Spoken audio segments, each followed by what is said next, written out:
អត់ទុនផ្លុនអោណានាងអើយនាងនេះពាក្យពើអត់ទុនផ្លុនត្រជាក់ងាយហាក់មុនណាសន្តំអើយចិត្តប្តីបីដូចអោសត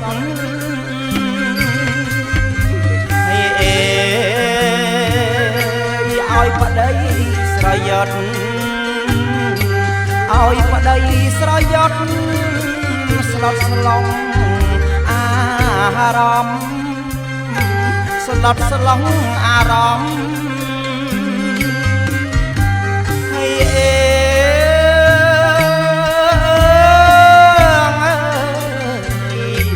អូនជាឧត្តម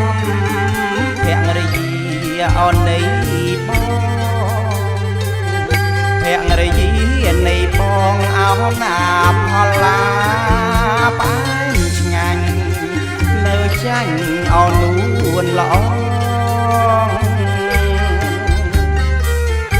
អោណាផលឡាបាញ់ឆ្ងាញ់នៅចាញ់អូននួនល្អវាចាសាសងពុំឆ្កងអោដាក់ប្តីអោណាដាក់ប្តីបងសូមផ្ញើនិស័យសូមផ្ញើនិស័យលើពើអោស្រីមួយលើពើស្រីមួយអូនជាបណ្ដុលទ្រូជាបណ្ដុលទ្រូអស់មួយឲ្យជីវិត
រះក្នុងអោទូងចិត្តរះក្នុង